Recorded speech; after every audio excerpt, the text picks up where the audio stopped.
Hello बच्चों, welcome to our YouTube channel. तो आज हम करेंगे स्टैंडर्ड 9th मैथमेटिक्स 1 अलजेब्रा का चैप्टर 4 जिसका नाम है रेशियो एंड प्रोपोर्शन। हम लोग ने इसका प्रैक्टिस सेट 4.1 ऑलरेडी खत्म कर दिया है। आपको देखना है तो यहाँ पे राइट साइड में ऊपर एक लिंक आएगा आई के बाजू में, उस पर क्लिक करो, आपको 9th अलजेब्रा के सारे वीडियोस मिल जाएंगे। आज शुरू करेंगे 4.2 जो काफ़ी ईजी है, बहुत ही अच्छा एक्सरसाइज है। अलग अलग टाइप के क्वेश्चन है इसमें ताकि आपको रेशियो एंड प्रोपोर्शन का कॉन्सेप्ट अच्छे से समझ में आ जाए। शुरू करते हैं। इसका फर्स्ट क्वेश्चन दिया है, using the property a upon b equal to a k upon b k, fill in the blank substituting proper numbers in the following.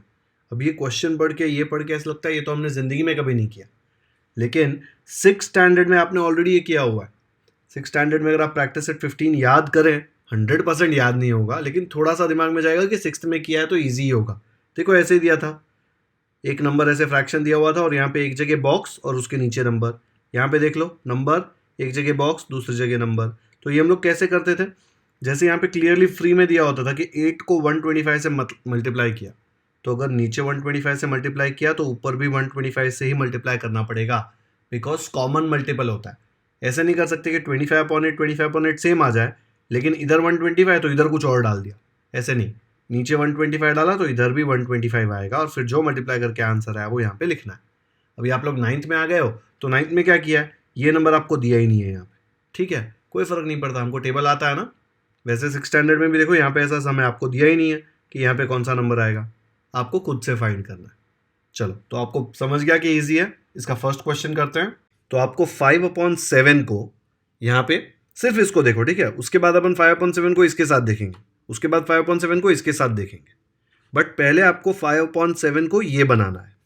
5/7 को समथिंग अपॉन 28, उसके ऊपर आप क्या मस्ती करो कि आपको यहाँ पे 28 मिल जाए, ये है क्वेश्चन, ठीक है। ये यूजिंग द प्रॉपर्टी, ये सब मैं प्रॉपर्टी 4 क्वेश्चन कराने के बाद आपको समझाऊंगा कि क्यों ये प्रॉपर्टी आ रहा है। अभी इसको देखोगे ना तो ऐसा लगेगा अरे के क्या है, टेंशन आएगा। मतलब बहुत ही ईजी क्वेश्चन है। 5/7 को मस्ती करके ये बनाना है। अब देखो, जब 5/7 को ही बना रहे हो तो यहाँ पे तो 5/7 आएगा ही ना, तो यही 5/7 इधर आ रहा है, ठीक है। अब इसको किससे मल्टीप्लाई करोगे, देखो यहाँ पे 7 को किससे मल्टीप्लाई करोगे तो 28 आएगा। 7 4 28 होता है। कैसे फाइंड आउट किया मैंने, 28 को 7 से डिवाइड कर लिया, पता चल गया ना, 7 4 28, ठीक है। तो अगर मैं 7 को 4 से मल्टीप्लाई करूंगा तो आंसर 28 आता है, तो मैंने इधर डाल दिया 4। लेकिन जैसे ही मैंने यहाँ पे 4 डाला, 5 बोलेगा अरे मैंने क्या बुरा किया है, मेरे को भी चाहिए 4, तो हम लोग बोलेंगे हाँ भाई तू भी ले ले 4। अब जैसे ही 5 के पास 4 गया तो 5 इंटू 4 क्या हो गया, 5 इंटू 4 हो गया 20। आया समझ में, तो 5 4 20 आया, तो 5/7 के साथ आएगा 20/28, तो मैंने इधर लिख दिया 20/28। ओके। अब ये फर्स्ट वाला हो गया। सेकेंड वाला क्या दिया देखो, 5/7 इज इक्वल टू 35 नीचे ब्लैंक दिया है यहाँ पे, ठीक है। अब आपको 5/7 के साथ ऐसी मस्ती करनी है कि ये आ जाए। अब देखो 5/7 पे करे हो तो यहाँ पे भी 5/7 आना ही चाहिए। किससे मल्टीप्लाई करोगे 5 को तो आंसर 35 आएगा। 5 को 7 से मल्टीप्लाई करेंगे तो 35 आता है ना, तो मैंने यहाँ पे सपोज डाल दिया 7। जैसे ही यहाँ पे 7 डाला, नीचे भी 7 डालना पड़ेगा, ठीक है, और नीचे 7 आ गया तो इसका आंसर मिल गया। 7 7 जार कितना होता है, 7 7 जार होता है 49, तो इसका आंसर आ गया 35/49। आपको दिख रहा है, आप ऊपर नीचे दोनों जगह सेम नंबर से मल्टीप्लाई कर रहे हैं। लेट द कॉमन मल्टीपल भी एक्स लेते थे, याद है रेशियो में, रेशियो को सेम कॉमन मल्टीपल से मल्टीप्लाई किया, रेशियो को कॉमन मल्टीपल से मल्टीप्लाई किया तो ये आता है, तो वो इक्वल होता है, दिख रहा है। इधर कुछ काम का नहीं है वो, लेकिन ये हमने यूज किया था ना कॉमन मल्टीपल। अब देखो यहाँ पे a/b is equal to a के b के, यही है ना, ये देखो a/b इक्वल टू a के b के। a इंटू के मतलब a के होता है, b इंटू के मतलब b के होता है, बट ये a b में लिखेंगे तो कितना डिफिकल्ट लग रहा है।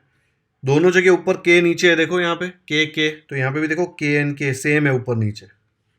ओके, तो यही प्रॉपर्टी यूज हुआ। अब तीसरा देखते हैं, 5/7 को समथिंग अपॉन 3.5 बनाना है, तो यहाँ पे मैंने लिख दिया 5/7 इज इक्वल टू कुछ तो करना है उसके ऊपर और आंसर आना चाहिए समथिंग अपॉन 3.5। यहाँ पे 5/7 है तो 5/7 यहाँ पे भी आएगा। अब आपको 5/7 को ये बनाना है, मतलब 7 को किसी चीज़ से मल्टीप्लाई करके 3.5 आंसर आना चाहिए। यहाँ पे याद है 7 को किससे मल्टीप्लाई करेंगे, कैसे निकालता है, 28 डिवाइड बाय 7 किया तो 4 आया था ना, तो यहाँ पे मैं 3.5 डिवाइड बाय 7 करूंगा तो मुझे पता चल जाएगा। जिनको डेसिमल नंबर से डर नहीं लगता ना वो सीधा बोल सकते हैं, देखो 7 5 35 होता है ना, तो यहाँ पे पॉइंट डाल दूंगा तो 3.5 आ जाएगा। ठीक है, तो इधर 0.5 आएगा तो इधर भी 0.5 आएगा। लेकिन काफ़ी बच्चों को नहीं समझेगा तो 3.5 को 7 से डिवाइड करके चेक कर लो। तो मैंने यहाँ पे रफ में 3.5 को 7 से डिवाइड कर दिया, क्या आ जाएगा, पहले तो 0s are 0, ओके, तो आपको मिलेगा 0, यहाँ पे आ जाएगा 3 5, डेसिमल पॉइंट आया तो इधर भी डेसिमल पॉइंट दिख रहा है ना, इधर डेसिमल पॉइंट था। फिर 7 5s are 35, 35 माइनस 35 हो जाएगा 0, तो क्या मिला आपको 0.5। मतलब मैं 7 को 0.5 से मल्टीप्लाई करूंगा तो मुझे 3.5 मिलेगा।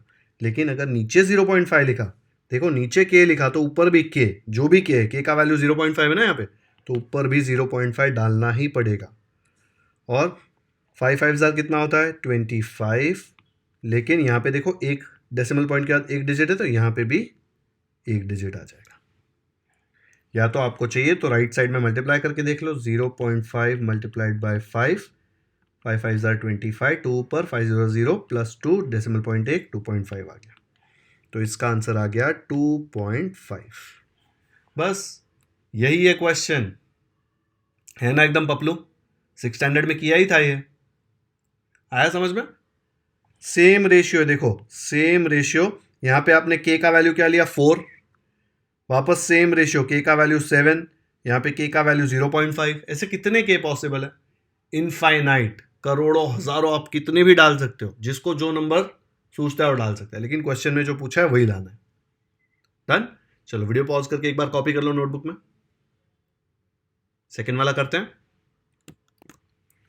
यहां पे देख लो 9/14 को सबसे पहले ये बनाना है, तो हम लोग लिख लेते हैं 9/14, उसके ऊपर कुछ ऑपरेशन परफॉर्म करना है और आंसर आना चाहिए 4.5 अपॉन नीचे ब्लैंक है। ठीक है, 9/14 को बना रहे हैं तो यहाँ पे भी 9/14 तो आएगा ही, मल्टीप्लाइड बाय 9 को किससे मल्टीप्लाई करेंगे तो 4.5 आएगा। अगर नहीं समझ में आता पॉइंट वाला मल्टीप्लिकेशन तो हम क्या करेंगे, 4.5 को 9 से डिवाइड कर देंगे तो पता चल जाएगा ना। तो हम लोग 4.5 को 9 से डिवाइड करेंगे तो हमको पता चलेगा, देखो 0s are 0, ये आ जाएगा 4, डेसिमल पॉइंट के बाद वाला है इसलिए यहाँ पे decimal point, 9 5s are 45, 45 minus 45 0, मतलब मैं 9 को 0.5 से मल्टीप्लाई करूँगा तो आंसर 4.5 आएगा, तो मैं यहाँ पे लिख दूंगा 0.5। जैसे ही ऊपर 0.5 लिखा नीचे भी 0.5 आएगा। 14 को 0.5 से मल्टीप्लाई करेंगे तो क्या आएगा आपको, 14 multiplied by 0.5, 5 4s are 20, 5 1s are 5 plus 2 7, 7.0 आ जाएगा। एक डेसिमल है ना, डेसिमल के बाद एक डिजिट तो वहाँ पे एक डिजिट आएगा, 7.0 मतलब 7, तो खाली 7 लिख सकते हो या फिर 7.0 लिख सकते हो। खाली 7 लिखते हैं क्या, 7.0 लिखने की क्या ज़रूरत है, तो यहाँ पे इसका आंसर आ गया 4.5/7। आपको ये वाला खुद से ट्राई करना है, okay. 9/14 equal to something upon 42, क्या आना चाहिए बीच में, करो वीडियो पॉज और ट्राई करो। तो यहाँ पे ट्राई कर लिया, देखो जिनको नहीं आया वो, 14 को 42 बनाना है तो 14 को किससे मल्टीप्लाई करेंगे, 14 3s are 42 होता है तो 14 को 3 से मल्टीप्लाई करेंगे, जैसे ही नीचे 3 लिखा ऊपर भी 3 आएगा, एंड 9 3s are आपको मिल जाएगा 27, तो यहाँ पे आ जाएगा 27, ओके। अब आपको बनाना है 9/14 को ये, ठीक है, तो मैं यहाँ पे लिख देता हूँ 9/14 इज इक्वल टू, बीच में कुछ ऑपरेशन होगा और क्या आना चाहिए आंसर, समथिंग अपॉन 3.5,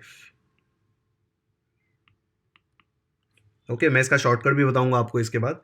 ये 9/14 है तो इधर भी 9/14 आएगा, मल्टीप्लाई किससे करेंगे, 14 को आपको किसी से मल्टीप्लाई करना है कि आंसर 3.5 आए, ठीक है। डिफिकल्ट है इसलिए मैं 3.5 को 14 से डिवाइड करूंगा यहाँ पे, 3.5 को 14 से यहाँ पे डिवाइड कर लेते हैं। पहले तो 0 आ जाएगा, ठीक है। फिर यहाँ पे 3, नीचे 5 आया, देखो डेसिमल क्रॉस किया, वैसे यहाँ पे डेसिमल डालना पड़ेगा। 14 1 जार 14, 14 2 जार 28, तो 2 जार 28 किया। 35 माइनस 28 कितना आएगा? 7, एक 0 फ्री मिलेगा। 14 के टेबल में 70 आता है, 14 5 जार 70, 70 माइनस 70 0, मतलब 14 को 0.25 से मल्टीप्लाई किया तो आंसर क्या आता है? 3.5। 14 को 0.25 से मल्टीप्लाई किया तो आंसर आता है 3.5। तो यहाँ पे लिखेंगे 0.25, यहाँ पे 0.25 लिखा तो ऊपर भी 0.25, सेम आना चाहिए नंबर ऊपर। और 9 को 0.25 से मल्टीप्लाई करके चेक करो। 0.25 को 9 से मल्टीप्लाई कर दिया तो आ जाएगा 9 5 jar 45, 9 2 jar 18 plus 4 22, 9 0 jar 0 plus 2 2 ना, 9 0 जार 0 होता है ना। और डेसिमल के बाद 2 डिजिट होने चाहिए, देखो यहाँ पे 2 डिजिट है तो यहाँ पे भी 2 डिजिट, तो आपको आ गया 2.25, तो इसका आंसर आ गया 2.25। ओके, तो यहाँ पे ऊपर लिख दो 2.25। एक बार देख के समझ लो क्या किया है। देखो पूरा हम लोगों ने कंप्लीट कर दिया। ये a upon b equal to a k upon b के, ये देखो a अपॉन बी, ए के जगह पे 9, बी के जगह पे 14, ए के जगह पे 9, बी के जगह पे 14, के जगह पे 0.5 0.5। ये वाले केस में देखो के जगह पे 3 के जगह पे 0.5 0.25, यही यूज किया है, लेकिन एक्सप्लिसिटली बताया नहीं है कि वही है। आ गया समझ में? इजी है ना? एक बार ये कैलकुलेशन भी देख लो, कॉपी कर लो नोटबुक में। डन। यहां पे फर्स्ट क्वेश्चन खत्म। सेकंड क्वेश्चन क्या दिया है? फाइंड द फॉलोइंग रेशियोज, और उसमें 4 क्वेश्चन दिए। हम फर्स्ट वाले से शुरू करते हैं, ratio of radius to circumference of the circle. Question में कुछ दिया नहीं है, सिर्फ रेशियो निकालने बोला है। रेडियस हमको अज्यूम करना पड़ेगा, सर्कमफ्रेंस हमको निकालना पड़ेगा। तो ये लोग 2 चीज चेक कर रहे हैं, एक तो क्या आपको रेशियो निकालना आता है कि नहीं, और दूसरा कि आपको सर्कमफ्रेंस ऑफ सर्कल का फॉर्मूला याद है कि नहीं।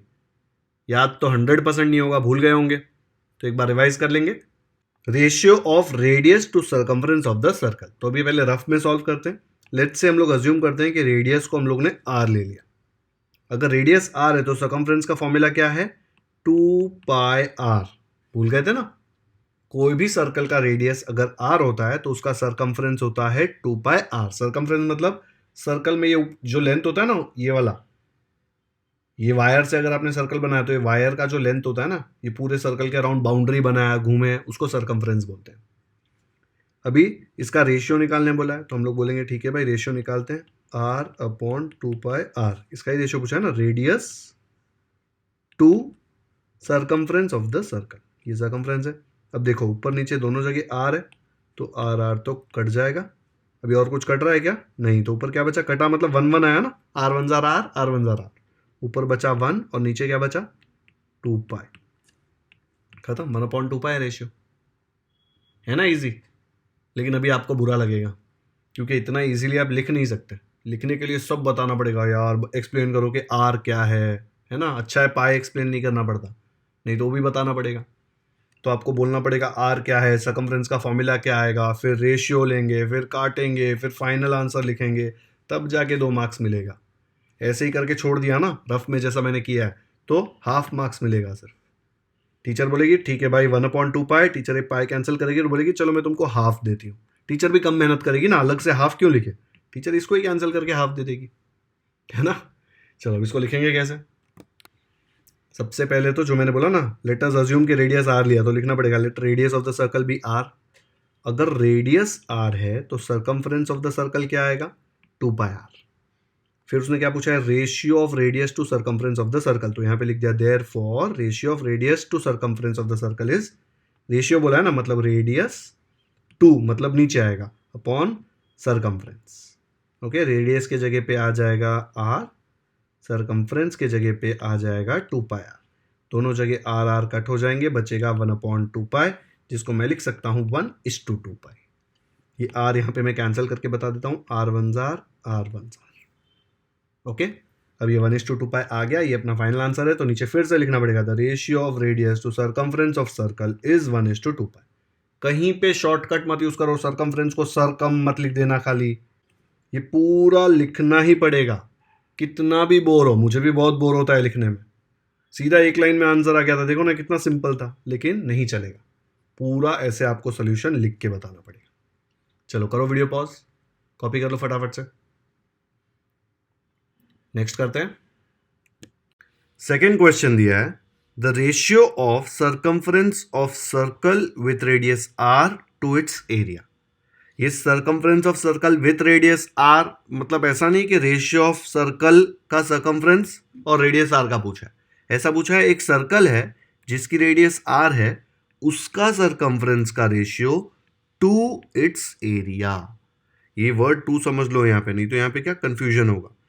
टू के पहले जो है वो ऊपर आएगा और टू के बाद जो है वो नीचे आएगा, मतलब ऊपर आएगा सर्कम्फ्रेंस और नीचे आएगा एरिया। किसका सर्कम्फ्रेंस? एक सर्कल जिसका रेडियस आर दिया हुआ है, तो यहाँ पे हम लोग को लिखना नहीं पड़ेगा let the radius of the circle be r, तो एकदम सिंपल है।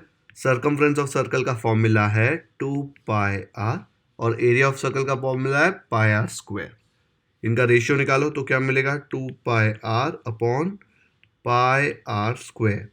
ये पाई के साथ ये पाई कट, नंबर है ना पाई, कट कर सकते हो ऊपर नीचे, पाई वन जार पाई वन जार, यहाँ पे एक आर यहाँ पे दो है तो एक आर कट हो जाएगा, तो क्या बचा, ऊपर एक 2 बचा और नीचे सिर्फ एक आर बचा, तो आंसर आएगा 2 अपॉन आर, जिसको आप लिख सकते हो 2:r। पर आपको भी पता है इतना इजी तो है नहीं, क्यों? बिकॉज इतना शॉर्ट में नहीं लिख सकते, सब कुछ लिख के बताना पड़ेगा। तो लिखेंगे कैसे इसको, ये देखो ऐसे, circumference is equal to 2 pi r, area is equal to pi r square. The ratio of circumference to area of the circle क्या आ जाएगा, सर्कमफ्रेंस अपॉन एरिया। सर्कमफ्रेंस है 2 पाई आर, एरिया है पाई आर स्क्वायर, ऊपर नीचे देखो pi cut are cut बचा 2 upon are, जिसको लिखा 2:r। फिर फाइनल में भी वही आंसर देखो, ratio of circumference to area of the circle is 2:r। Video pause करो, ये कॉपी कर लो, दिमाग खाली यहीं पे लगाना है, कट करके बता दूं क्या यहाँ पे, ये देखो पाई के साथ पाई कट, आर के साथ आर कट। नेक्स्ट करते हैं। थर्ड क्वेश्चन दिया है, ratio of diagonal of a square to its side. Square का डायगोनल का रेशियो किसके साथ, इट्स साइड, ठीक है। न्यूमरेटर में diagonal of a square and denominator में उसकी साइड। If length of side is 7 centimetre, side का लेंथ भी दिया है, मतलब यहाँ पे कैलकुलेशन पॉसिबल है। ओके, तो सबसे पहले तो डायगोनल ऑफ अ स्क्वायर कैसे निकालोगे, याद है इसका formula? Diagonal of a square का स्टैंडर्ड फॉर्मूला है साइड रूट 2, या उसको बोल दो रूट 2 इंटू साइड, दोनों सेम होता है, ठीक है। ये आता है फॉर्मूला कि नहीं आता? चलो नहीं आता है तो एक बार देख लो कैसे निकालते हैं। अगर ऐसे आपको स्क्वायर दे दिया मैंने, तो ये तो 90 होता है, तो ये वाला साइड क्या हो जाएगा, हाइपोटेन्यूज। तो ये ए बी सी में पाइथागोरस अंकल का फॉर्मूला लगाओ। पाइथागोरस अंकल का फॉर्मूला क्या बोलता है, A C square is equal to A B square plus B C square. Exam में पाइथागोरस अंकल मत लिखना, ए बी की जगह पे क्या आ जाएगा, साइड स्क्वायर, बी सी की जगह पे साइड स्क्वायर, क्योंकि साइड सेम होता है ना। ये मैंने कैलकुलेशन करने के बाद निकाला है, ठीक है। हाँ, तो ए सी स्क्वायर के जगह पे A C square, side square plus side square same है, देखो side square plus side square, आगे 1 है ना, तो 1 + 1 हो जाएगा 2, लेकिन साथ में दोनों के था साइड स्क्वायर। दोनों तरफ स्क्वायर है, दोनों तरफ स्क्वायर रूट ले लो, तो इधर स्क्वायर रूट लिया, इधर भी पूरे पे स्क्वायर रूट ले लिया। छतरी भी ऐसे ही दोनों साइड डालना होता है, एक साइड नहीं डाल सकते। फिर क्या होगा, ये छतरी के साथ ये स्क्वायर कट, ये स्क्वायर के साथ ये छतरी कट, लेकिन पूरा छतरी कट नहीं होता, राइट साइड में दिख रहा है स्क्वायर सिर्फ इसके पास है, 2 के पास नहीं है, तो 2 के ऊपर छतरी रह जाएगा, ये स्क्वायर और ये इसके ऊपर का छतरी हट जाएगा। तो क्या मिला, A C is equal to root 2 into side. A C क्या है, डायगोनल, तो पाइथागोरस से ही आया है, diagonal is equal to root 2 into side. Okay, देख लो एक बार, चाहिए तो कॉपी भी कर लो, कहीं पे काम आने वाला है फॉर्मूला कहीं ना कहीं पे। डन। तो हम लोग को पता है डायगोनल ऑफ अ स्क्वायर का फॉर्मूला है रूट 2 इंटू साइड, और यहाँ पे साइड तो हमको पता है 7 सेंटीमीटर है, रूट 2 इंटू साइड क्या आ जाएगा, रूट 2 इंटू 7। अब डायगोनल अपॉन साइड का रेशियो निकालना है, डायगोनल अपॉन साइड। डायगोनल क्या है देखो, रूट 2 इंटू 7, और साइड क्या है 7, 7 1 जार 7 1 जार, क्या बचा, root 2 upon 1 which is root 2 is to 1। एक और आइडिया बताऊं, यहाँ पे यूज मत करना, अगर आप ये कैलकुलेशन नहीं करोगे ना यहाँ पे तो भी चलता है। क्यों? देखो, अगर मैं लिखूं डायगोनल अपॉन साइड, एग्जाम में मत लिखना डी अपॉन एस, मैं अच्छा सोल्यूशन दूंगा इसके बाद पूरा लिख के, ये सिर्फ रफ वर्क है। डायगोनल का फॉर्मूला है √2 इंटू साइड, है ना फॉर्मूला, और साइड को तो साइड लिख ही सकते हो आप, ऊपर नीचे साइड वन जार कट हो गया ना, क्या बचा ऊपर √2 और नीचे बचा 1। बिना कैलकुलेशन, साइड 7 सेंटीमीटर हो कि 700 सेंटीमीटर हो, हमको उससे कोई फर्क ही नहीं पड़ेगा ये वाले केस में। बट ये स्पेसिफिक केस है इसलिए मत करना ये, और कोई अच्छा केस दे दिया जिसमें कैलकुलेशन करना जरूरी है तो वहां पे करना पड़ेगा। यहां तो साइड साइड कैंसिल हो जाता है इसलिए साइड से फर्क नहीं पड़ रहा। ओके, कोई भी साइड ले लो, 100 ले लोगे तो भी देखो ना 100 और 100 कट ही होने वाला है। आया समझ में? पर ये मत लिखना, ये सिर्फ आपके समझने के लिए था, ये इरेज कर रहा हूं। तो इसका आंसर समझा, √2:1। सबसे इंपॉर्टेंट क्या था इसमें, आपको पता होना चाहिए कि डायगोनल ऑफ अ स्क्वायर का फॉर्मूला √2 इंटू साइड। उसके बाद तो ये टाइम पास क्वेश्चन है, राइट? कैसे लिखेंगे इसका सोल्यूशन? इतनी मेहनत करनी पड़ेगी। पहले लिखेंगे length of side of square is 7 centimetre, फिर लिखेंगे डायगोनल ऑफ स्क्वायर क्या आ जाएगा, √2 इंटू साइड। साइड है 7, √2 इंटू 7 मतलब 7√2, लिख सकते हो ना ऐसा। फिर ratio of diagonal to it side पूछा है, तो डायगोनल अपॉन साइड, डायगोनल का वैल्यू है 7√2, साइड का वैल्यू है 7। 7 1 जार, यहाँ पे कट कर दो, 7 1 जार 7 1 जार, क्या बचा 1 इंटू √2 तो √2 होगा और नीचे 1 है, √2 अपॉन 1 कितना होता है, √2:1। तो फाइनल आंसर लिख दिया, therefore ratio of diagonal to its side is √2:1। यहाँ पे देयरफॉर नहीं डालोगे तो चलेगा। ओके, वीडियो पॉज करके कॉपी कर लो नोटबुक में। नेक्स्ट करते हैं। फोर्थ क्वेश्चन दिया है, the lengths of sides of rectangle are 5 centimetre and 3.5 centimetre, find the ratio of its perimeter to area. ये सब फॉर्मूला चेकिंग चल रहा है कि आपको फॉर्मूला आता है कि नहीं। अगर लेंथ L है और ब्रेड्थ B है तो पेरीमीटर का फॉर्मूला क्या होगा, 2 इंटू एल प्लस बी ना। देखो ना, रेक्टेंगल अगर ऐसे बनाया आपने तो यहाँ पे L, ये भी L, ये भी, तो पेरीमीटर क्या आता है, L plus B plus L plus B, चारों साइड का सम ना। L प्लस एल कितना आ जाएगा, 2L, B प्लस बी आ जाएगा 2B, 2 कॉमन ले लो, क्या आ जाएगा 2 इंटू एल प्लस बी। ये हमने बचपन में सीखा था फॉर्मूला। और रेक्टेंगल के एरिया का फॉर्मूला क्या आएगा, L into B, length into breadth होता है ना। तो अभी आपको ये कैलकुलेट करना है, ये कैलकुलेट करना है, फिर उसका रेशियो लेना है। 2 into L plus B calculate करते हैं रफ में, ठीक है। पेरीमीटर, खाली पेरी लिख रहा हूँ, रफ है इसलिए। 2 into L plus B which is 2 into L कितना है 5, बी है 3.5 दिया है क्वेश्चन में, 5 प्लस 3.5 हो जाएगा 8.5, 2 को 8.5 से मल्टीप्लाई करेंगे तो आएगा 17। फिर एरिया क्या आएगा, एरिया आएगा L इंटू बी, L है आपका 5, ब्रेड्थ है 3.5, मल्टीप्लाई करोगे तो आपको आ जाएगा 5 3 15, 0.5 इंटू 5 2.5 मतलब 17.5। ये आएगा सेंटीमीटर स्क्वायर, ये आएगा सेंटीमीटर। ओके, समझा यहाँ तक? अभी आपको इसका और इसका रेशियो लेना है, तो क्या आएगा, perimeter upon area is equal to 17 upon 17.5। अब ये रेशियो निकालने में मेहनत करनी पड़ेगी क्योंकि यहाँ पे डेसिमल पॉइंट है। आपको हमेशा रिड्यूस्ड फॉर्म, सबसे छोटा फॉर्म देना होता है। रिड्यूस्ड फॉर्म निकालने आता है ना, कैसे करते थे, कट करते थे ना, बट यहाँ पे कट करने के लिए डेसिमल, इसलिए थोड़ा प्रॉब्लम होगा। तो हम लोग क्या करेंगे, पहले ये डेसिमल को भगाएंगे।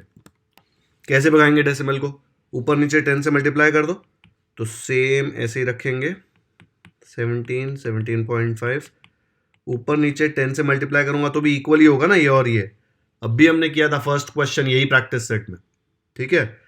तो देखो 17.5 10 से मल्टीप्लाई होकर क्या हो जाएगा, डेसिमल पॉइंट गायब हो जाएगा, 175 आ जाएगा, और 17 इंटू 10 आ जाएगा 170। ये वाला पार्ट समझा ना, जब भी 1 के साथ 0 है तो देखो डेसिमल पॉइंट आगे निकल जाएगा, तो इसके आगे जाएगा तो 175 हो जाएगा। कट कर सकते हो यहाँ पे, 5 में ही जाएगा ना, दोनों में देखो लास्ट में 0 और 5 है तो 5 के टेबल में जाएगा। 5 3 15, 2 रिमाइंडर तो 20 बचा, 5 4 20। यहाँ पे 5 3 15, 2 बचा, 5 5 25, तो आंसर आया 34/35। अब ये लोग दोनों एक टेबल में नहीं जाते, तो आंसर अपना हो गया 34:35। आया समझ में? इसमें इंपॉर्टेंट क्या था? सबसे इंपॉर्टेंट था कि फॉर्मूला पता होना चाहिए। फॉर्मूला पता होना चाहिए, उसके बाद कैलकुलेशन किया, उसके बाद ये वाला पार्ट है ना, ये रेशियो रिड्यूस्ड फॉर्म में नहीं था, इधर ही आंसर छोड़ दिया ना तो फुल मार्क्स नहीं मिलेगा। अगर 2 मार्क का क्वेश्चन तो टीचर 1.5 ही देगी, क्योंकि ये वाला मेहनत करके आपको बताना है रिड्यूस्ड फॉर्म। इसलिए तो हम लोग ने प्रैक्टिस सेट 4.1 में किया था ना रिड्यूस्ड फॉर्म। ओके, चलो अब इसको लिखेंगे कैसे? तो ऐसे लिखेंगे पूरा solution. Length of the rectangle बाद में आगे बहुत यूज होने वाला है, इसलिए इसको एल नाम दे दो ताकि बार बार लेंथ पूरा लिखना ना पड़े। इस 5 centimetre. Breadth of the rectangle को बी नाम दे दो, 3.5 सेंटीमीटर। फिर पेरीमीटर ऑफ रेक्टेंगल में आप सीधा 2 इंटू एल प्लस बी लिख सकते हो, नहीं तो आपको यहाँ पे भी एल के जगह पे लेंथ प्लस ब्रेड्थ ऐसे लिखना पड़ेगा। तो वैल्यू सब्स्टिट्यूट किया, आंसर निकाला। यहाँ पे एरिया ऑफ रेक्टेंगल में भी L into be directly use किया, क्योंकि एल बी मैंने नाम दे दिया है। ये वैल्यू आया। रेशियो ऑफ पेरीमीटर निकाला टू एरिया, 17/17.5, 10 से मल्टीप्लाई किया ताकि डेसिमल पॉइंट को भगा सके। यहाँ पे इसको कट किया था, याद है ना? 5 3 5 4 फिर ये हो जाएगा 5 3 2 5 5 5 34/35 मतलब 34:35। तो फाइनल आंसर आ गया, ratio of perimeter of rectangle to area of rectangle is 34:35। चलो पॉज करके कॉपी कर लो फटाफट से, ये लिखना ही पड़ेगा, ऐसा ऑप्शन नहीं है। आ गया समझ में? अब देखते हैं question number 3। Compare the following pairs of ratios. Compare करना मतलब ऐसा नहीं कि इसमें देखना इसका हाइट बड़ा है कि इसका हाइट बड़ा है, छतरी किसके पास है। कंपेयर मतलब कौन न्यूमेरिकली बड़ा है, कौन छोटा है किससे, या फिर ये लोग इक्वल है क्या। तीनों में से एक होता है ना, ये नंबर है, ये नंबर इससे बड़ा है कि इससे छोटा है, कि दोनों इक्वल है। और आप देख के नहीं बता सकते, ऐसे नहीं बोल सकते अरे इसमें तो 5 है ऊपर, इसमें 3 है, तो 5 तो बड़ा होता है तो इसको बड़ा ले लेंगे। अरे उसके ऊपर छतरी है, यहाँ पे नीचे छतरी है, छतरी पूरा गेम चेंज कर देता है। तो आपको ये 6th 7th 8th में कहीं पे तो आपने सीखा था क्रॉस मल्टीप्लाई करके चेक करना है। मैं आपको बताता हूँ कैसे होता है ये। आप इसको इससे मल्टीप्लाई करेंगे और इसको इससे मल्टीप्लाई करेंगे, ठीक है। फिर जो वैल्यू आता है मैं आपको बताऊंगा कैसे चेक करना है। तो यहाँ पे दिया है √5/3 और यहाँ दिया है 3/√7। तो आप देखो, पहले आप क्या करेंगे, √5 को ये √7 से मल्टीप्लाई करेंगे, फिर कॉमा लिखेंगे। देखो यहाँ पे √5 √7 से, फिर इधर ये वाला इससे क्रॉस 3 × 3। √5 × √7 सर्च किया था हमने, कैसे होता है, दोनों के पास छतरी है तो एक छतरी बन जाएगी। 5 × 7 क्या हो जाएगा, अंदर ऐसे आ जाएगा, और यहाँ पे 3 × 3 क्या आ जाएगा, 9। ओके, फिर नेक्स्ट क्या करेंगे, 5 × 7 क्या होता है, 35। अब देखो ये 35 को छतरी के बाहर निकालना इम्पॉसिबल है, क्योंकि ये परफेक्ट स्क्वायर नहीं है। लेकिन आप 9 को छतरी के अंदर डाल सकते हो ना। अगर मुझे 9 को छतरी बनाना है तो मैं स्क्वायर रूट ऑफ 81 लिख सकता हूँ ना, क्योंकि 81 का स्क्वायर रूट तो 9 ही होता है। क्यों कर रहा हूँ, बिकॉज छतरी के साथ छतरी कंपेयर कर सकते हैं आप। अभी इसको और इसको कंपेयर नहीं कर सकते क्योंकि इसके ऊपर छतरी नहीं है। तो ये 9 को मैं लिख दूंगा स्क्वायर रूट ऑफ 81। ओके, आया समझ में? एक काम करते हैं, यहाँ पे ऊपर फिर से क्वेश्चन भी कॉपी कर लेते हैं एक बार। तो सेम क्वेश्चन यहाँ पे कॉपी कर लिया ऊपर फर्स्ट स्टेप में। अब मुझे बताओ √35 और √81 में कौन बड़ा है। दोनों के पास छतरी है। अरे मेरा छतरी थोड़ा छोटा और लंबा बन गया है, उसको मत कंपेयर करो, लेकिन रूट है ना दोनों में, और यहाँ पे 81 है, तो 81 का रूट तो बड़ा ही आएगा। तो यहाँ पे मैं ऐसा बोल सकता हूँ क्या कि ये जो है ये इससे बड़ा है, यार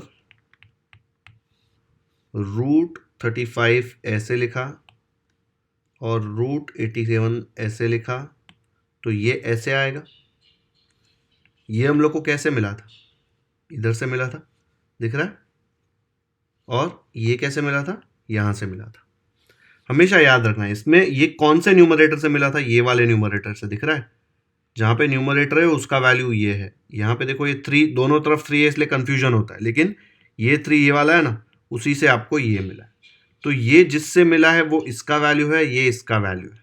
ओके, तो यहाँ पे अगर √35 आ रहा है वो ये वाले √5 से आया था ना, मतलब ये जो है इसके जगह पे आ जाएगा।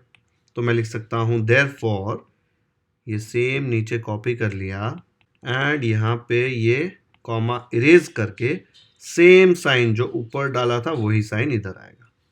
खत्म। आप डायरेक्टली इनको कंपेयर नहीं कर सकते, कंपेयर करने के लिए आपको ऐसे क्रॉस मल्टीप्लाई करना पड़ेगा। ठीक है, फिर ध्यान रखने का जो साइड न्यूमरेटर ये √5 वाला है ना, इसलिए ये वाला वैल्यू है, नहीं तो मैं जैसे करा रहा हूं ना सेम स्टेप्स फॉलो किया आपने तो देखो ना √5/3 के साइड ये कैलकुलेशन आए थे तो वापस √5/3 आएगा, 3/√7 लास्ट में वापस यहां पे आ जाएगा। ओके, समझा? पहला क्वेश्चन है, टेंशन मत लो, 4 और क्वेश्चन एकदम इजीली हो जाएगा। नेक्स्ट करते हैं, यहाँ पे देयरफॉर लिख दो और कॉपी कर लो ये। चलो सेकंड करते हैं। सेकंड क्वेश्चन ये दिया है 3√5/5√7 √63/125। सेम स्टेप्स फॉलो करेंगे। यहाँ पे देखो देयरफॉर, यहाँ पे थोड़ा गैप बना दो क्योंकि बड़े नंबर्स आने वाले हैं ना। क्या आएगा, इधर हम लोग साइड में लिखेंगे 3√5 इंटू √125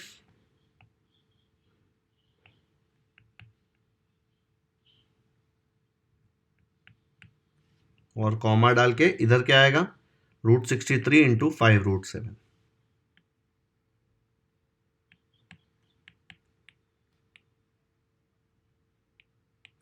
अभी यहां पे आपके पास 2-3 ऑप्शंस हैं। आप या तो ये 3 को भी अंदर भेज दो, अगर 3 बाहर अकेला है तो छतरी के अंदर जाएगा तो 2 बार 3 आता है, आपको याद है ये। या फिर आप एक काम कर सकते हो, √125 को सिंप्लीफाई कर सकते हो। √25 को सिंप्लीफाई कैसे करेंगे, 125 के जब आप फैक्टर्स निकालेंगे तो आपको क्या मिलेगा, देखो यहाँ पे मैं रफ वर्क में करके बता रहा हूँ। 125 के फैक्टर्स आएंगे 5 2s, फिर 5s, 5 5s एंड ये हो जाएगा 5 1s। तो अगर मैं स्क्वायर रूट ऑफ 125 निकालूंगा ऐसे, ठीक है, तो उसकी जगह पे लिख सकता हूँ square root of 5 into 5 into 5। Search किया है ना, ये 2 5 में बाहर आएंगे तो एक 5 बन जाएगा, जोड़ी है ना, और ये अकेला 5 अंदर रह जाएगा। तो अगर मुझे √125 को ऐसे लिखना है 5√5 तो मैं लिख सकता हूँ। ठीक है, तो इसका कैलकुलेशन काफ़ी सिंपल हो जाएगा। मैं दूसरा मेथड भी आपको सिखाऊंगा।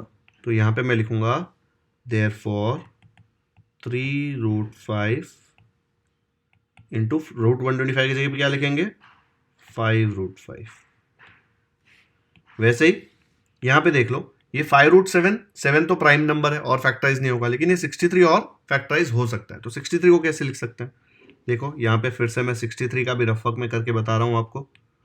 63 को मैं लिख सकता हूँ, 3 में जाएगा ना पहले, देखो 3 21s ना, 3 2s 6, 3 1s 3, फिर 21 3 में जाएगा, 3 7s, फिर 7 कैसे जाएगा 7 1s। तो अगर मुझे √63 कहीं पे दिखा है, ठीक है, √63, तो उसके जगह पे मैं लिख सकता हूँ रूट ऑफ 3 इंटू 3 इंटू 7, है ना। अब देखो 2 3 की जोड़ी अंदर, तो बाहर आएगा तो एक ही 3 बचेगा और अंदर क्या बचेगा, छतरी के अंदर बचेगा एक 7, बिकॉज उसके पास जोड़ी नहीं है। तो जहां पे भी √63 है उसकी जगह मैं लिख सकता हूँ 3√7। तो यहाँ पे मैंने लिख दिया 3√7 और ये मल्टीप्लाइड बाय 5√7, तो वैसे का वैसा है।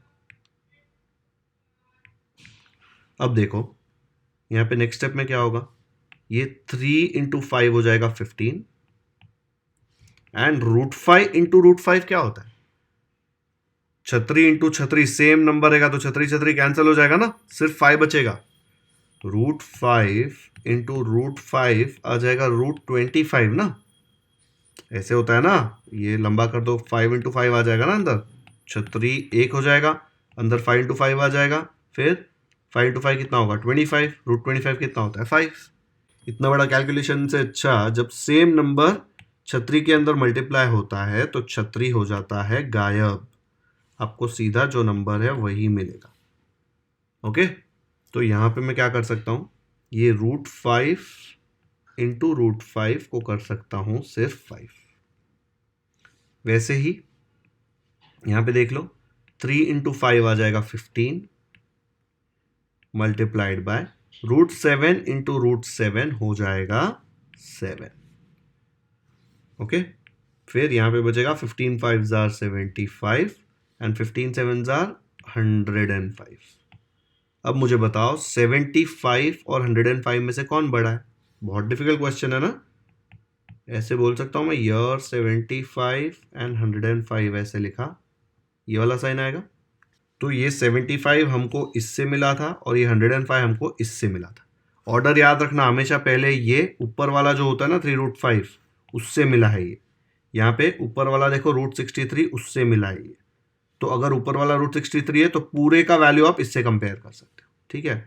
तो मैं ये सेम चीज नीचे लिख दूंगा और साइन क्या आएगा? ये जो साइन है सेम साइन यहाँ पे आएगा। खत्म हो गया कंपेयर। तो ये आ जाएगा पूरा सोल्यूशन। ये कैलकुलेशन आपको थोड़ा ट्रिकी लग रहा होगा, ये ट्रिक्स आपको लग रहा होगा कि अरे ये तो कुछ नया है। ये कुछ नया नहीं है, आपने किया हुआ है पहले। अगर मैं ये वाला मेथड नहीं करूंगा ना, दूसरा करूंगा, तो कैलकुलेशंस बहुत ज्यादा होंगे, वो भी मैं आपको करके बता रहा हूं। चलो कैलकुलेशन वाला मेथड करते हैं सेम क्वेश्चन में, इसके बाद चेंज होगा, ठीक है। ये स्टेप के बाद अलग हो जाएगा। वो कैसे आएगा देखो, यहां देख लो, ये स्टेप के बाद थोड़ा अलग है सोल्यूशन। यहां तो हमने वही क्रॉस मल्टीप्लाई किया, फिर इसको इससे, ये 3 को जब छतरी के अंदर भेजेंगे, देखो जब बाहर आता है तो 2 के जोड़ी में से एक बाहर आता है, जब छतरी के अंदर कोई नंबर जाता है तो अंदर जाके वो 2 बार आ जाता है, ठीक है। तो ये 125 ऐसे ही है छतरी के अंदर, ये 3 अंदर गया तो 5 तो एक बार ही है, लेकिन 3 बाहर से अंदर गया ना तो 2 बार आएगा। फिर दोनों के पास छतरी है, मल्टीप्लाई हो रहा है, तो पूरे का एक छतरी आ जाएगा, अंदर सब साथ में मल्टीप्लाई हो जाएंगे। 5 3 जार 15, 15 3 जार 45 और ये 125 ऐसे ही रखा।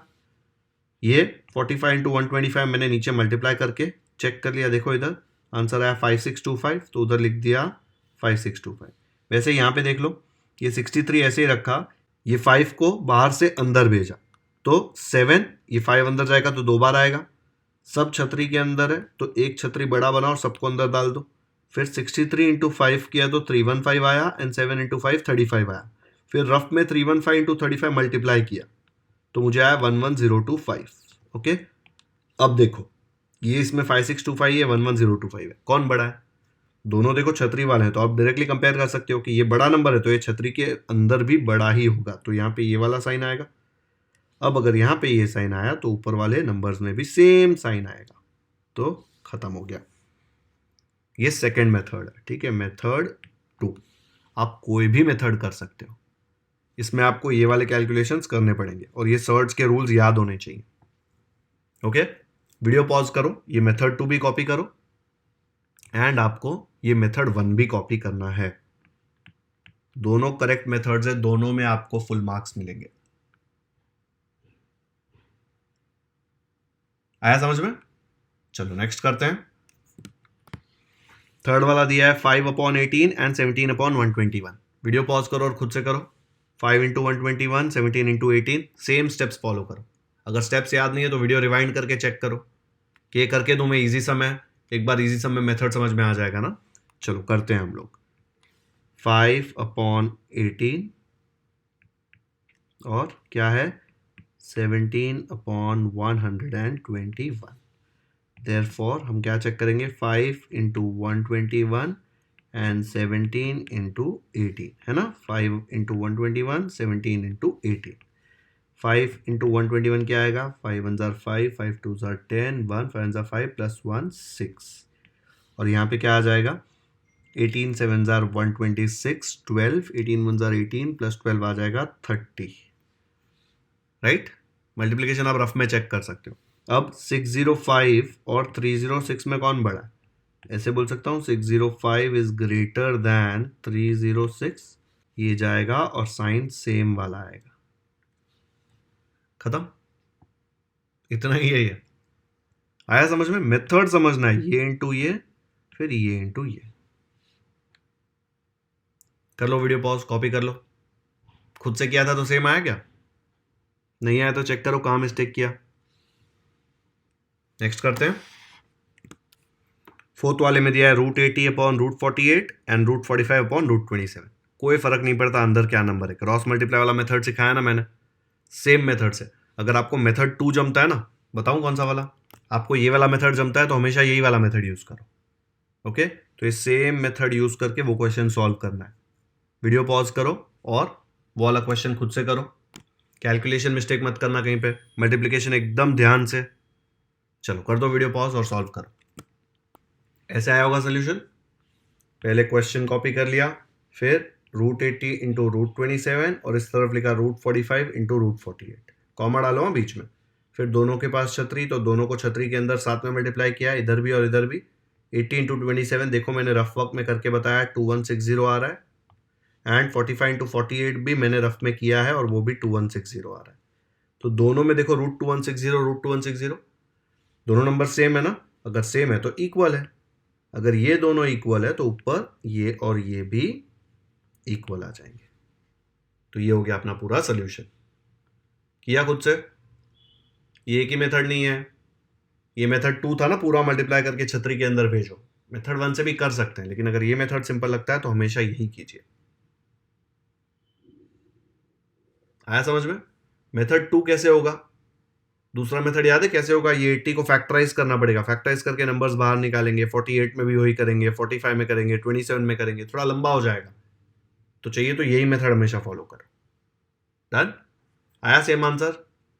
नहीं आया तो चेक करो कहाँ मिस्टेक किया, और फिर बिना देखे वापस एक बार सॉल्व करो कि वो मिस्टेक नहीं होना चाहिए। ये रफ वर्क में बताना है, क्वेश्चन के नीचे बताने की जरूरत नहीं है। कर लिया कॉपी? और खुद से आया तो कमेंट्स में भी बताना है याद से कि 4th क्वेश्चन किया 3rd का खुद से और करेक्ट आंसर आया है। Solved it on my own and I got the right answer. Next करते हैं।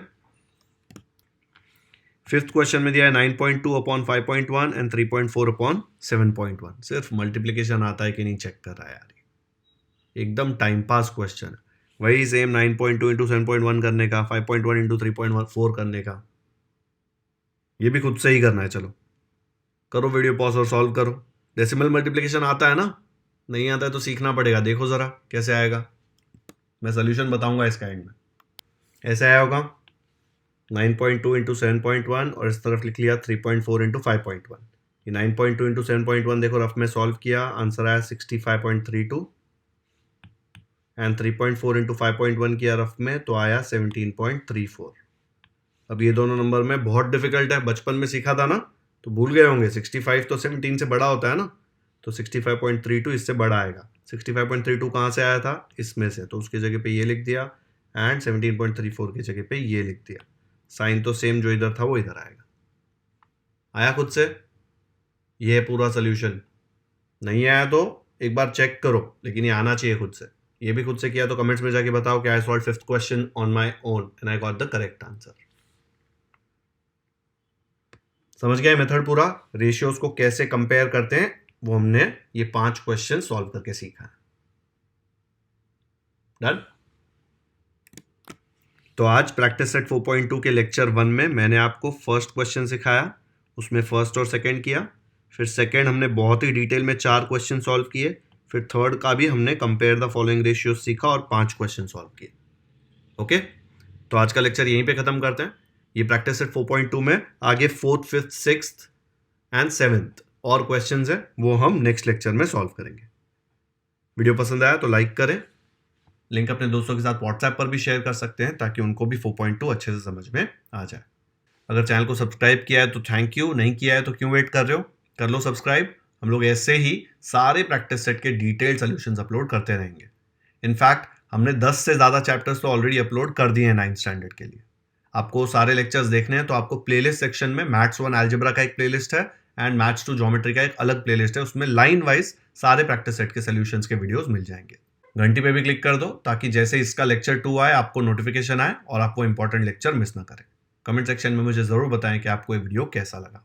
Thank you so much for watching this video.